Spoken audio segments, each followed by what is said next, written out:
Hello, everyone. Welcome back to Conversations with ERR Stories.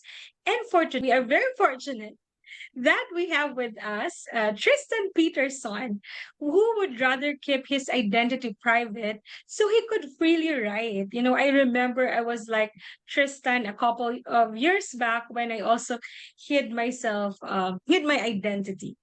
He studied to be a high school teacher and turned into theater, went to become a touring heavy metal musician, and now decided to be a writer. So, without any other things to say, let's welcome Tristan. Hello, Tristan. How are you doing? I'm doing well. How are you? I'm also doing okay, actually, and I'm very happy that you are with us today to share some writing tips to our viewers. So, to start with, in your introduction, you said you started as a high school teacher and then you went to different fields and finally now into writing. What inspired you to write? Well, I wouldn't say anything really inspired me. It's just I was always coming up with stories as a child, always just, coming up with fun little things to think about, that kind of thing. And it was my grandparents and my mother who encouraged me to start writing it down. Mhm. After a while, I, just started, well, took their advice. I started putting it all down on paper, and before I knew it, I had a couple of books that I'd basically completed. I mean, they weren't that much, nothing that special, written by about an 8 or a 9 year old, but it kind of just became almost habit after a while. I liked doing it, so I kept writing. Okay. So you've mentioned that it was your grandmother, is that correct, who inspired you or who fired up your passion in writing? From then I, on, have you yeah, experienced any challenges as a writer and how did you overcome them? definitely no shortage of challenges. Life definitely gets in the way with this kind of thing. I mean, you'll set yourself down for some time to start writing, and then you know something will come up. Probably the biggest challenge any writer will ever possibly face, in my opinion, will be basically rejection and, uh, for want of a word, demonstrably negative criticism. I mean, if Mhm. anything, we're our own worst critics, so we're always constantly putting ourselves down sometimes. And then that only seems to ever be reinforced when people refuse to review your work, or agents and publishers just refuse to look at it. So you basically kind of get a few kicks in the shins, and you make the damage worse by belittling yourself by doing so. Mhm. Okay. I'd like to go back to what you said that one of the challenges is really rejection and negative comments about the stories that as writers we write. How did you handle those? Because you've written a lot of books already, so how did you manage to Yeah. overcome them? Well, honestly, the biggest takeaway is to never take any of it personally. Everyone's taste is completely subjective. What one Mm, person likes, another person may not. Like, for example, I love heavy metal and classical music. There are people who probably absolutely hate heavy metal and classical music. That's absolutely fine. They're allowed to have those tastes. They're allowed to have different tastes. If something I write isn't pleasing to them, that's absolutely fine. So I try not to, try not to take it as any kind of attack on myself. Just that, mhm. okay, it doesn't work for them. I'll find my audience elsewhere. Yeah, I definitely agree with that. As they say, um, writers should write to express, right? And eventually, if we keep expressing ourselves, we'll be able to find the right audience. So for all the viewers out there who are, Tristan, some of them, they wanted to write, but they would not write because of the rejection, the feeling that maybe they won't accept my story and all that. It's a very good point that with what you said that you'll be able to find the audience out there and he'll be appreciating also your work. Okay, now let's go to your book. You have written a lot of them. Can you tell us the story behind some of the books that you've written? Well, I'd probably say the biggest influences on the books that I've written so far are definitely Terry Pratchett and his Discworld series, and Piers Anthony and the Xanth novels. Basically, I've encountered this a lot, and this is in no way a slight against the current, fantasy landscape. But a lot of authors tend to write, eight, nine books set on the small group of characters and one big, long, expansive story, which is great. I can definitely appreciate those kind of tales, but I like the idea of big characters in a small world. So I set down the idea of, okay, this book will take place in this part of the world. The next book will take place in another part of the world a couple of years later or a couple of years earlier. Sometimes the characters from other books will cross over, they'll interact, but ultimately it's just individual stories from different parts of this one fantasy world. So Mhm. basically, making the characters as big and as expressive as possible, just that corner of the world is almost too small to contain them.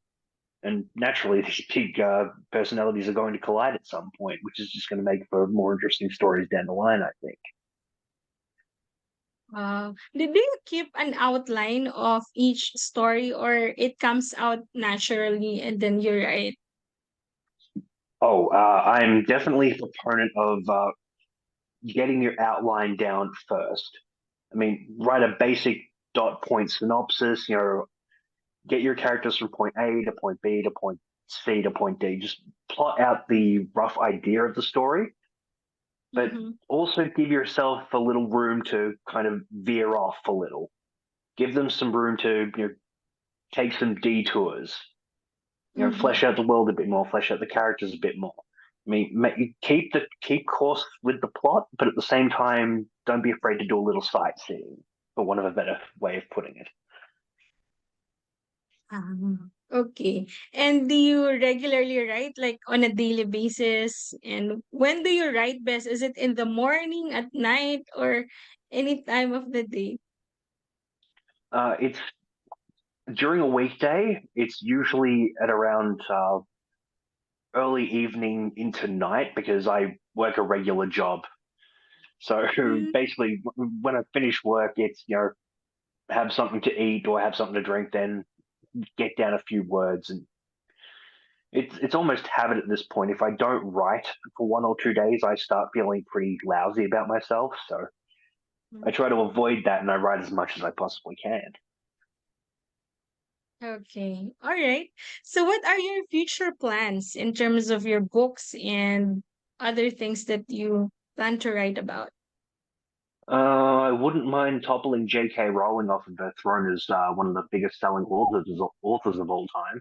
That'd be lovely. But no disrespect to fellow authors or anything, but I wouldn't mind a shot at the top spot. But at the same time, I'd be happy with just a handful of people that just really dig my books. I mean, Mhm. even if my audience is just a small group of people, they're my people. I'll get along with them fine. I'll be happy with that. Okay. All right. And where do our audience get to access your books? Are they available online or via Amazon? Maybe you can invite them. Oh yeah, absolutely. Currently, the book is primarily available through Amazon, through Amazon authors section and Kindle Direct Publishing. It's also available directly through my publisher, Gen Z Publishing and Zenith Publishing. There is a second book that's currently in editing, so hopefully that'll be available in the next year or so. And there are a couple of plans in motion of getting an audio book available and books available in bookstores very soon. We just have to sort out a few things with distribution. So hopefully Barnes and Noble, Dimmix, wherever we can get it at that point. But right now, currently Amazon. Okay. All right. I'll be posting also the link to your Amazon page so that our viewers can actually check on it. Before we end, Tristan, I have just a curious question.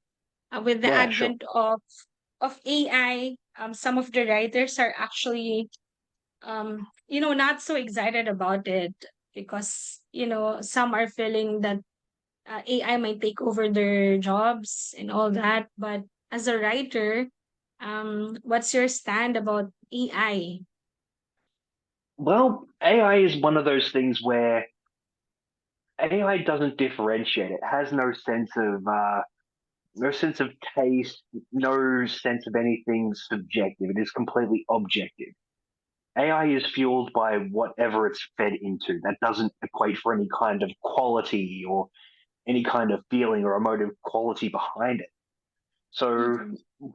whilst it can take all of these myriad ideas and mash them together into something objectively appealing, as much as I prefer to look at things objectively, you have to leave room for something emotive, something subjective, something that you can latch onto. So I would say, whilst AI will advance, AI will become something to be genuinely considered. Don't be afraid of it. After all, a human mind put AI together.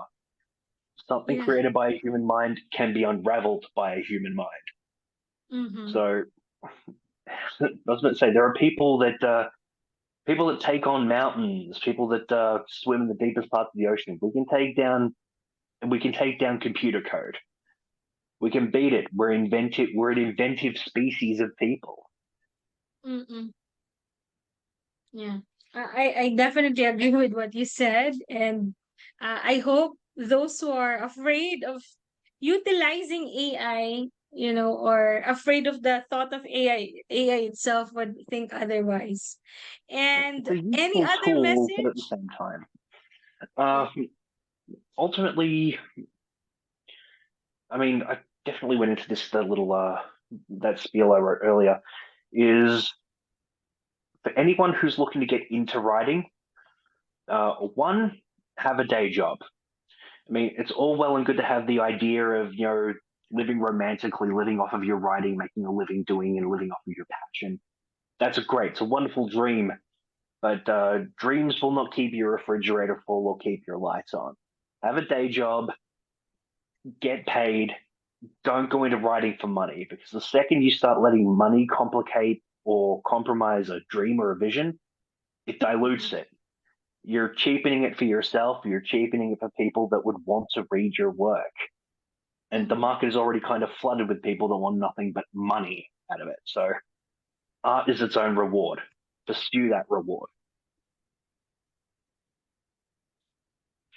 Okay. Yeah, very well said, Tristan. And I agree, even if, sometimes it's why they're saying there's no money in writing. But if you are really passionate about writing, don't let that thing stop you from writing.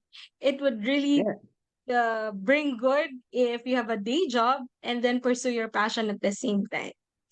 Thank you very much, Tristan, for sharing your writing journey with us, with our viewers.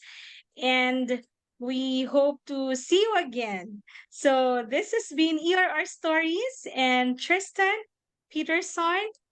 Thank you and God bless you, everyone. See you soon. Bye. thank you. Bye, Tristan. Thank you. Have a good night. Yes, bye bye.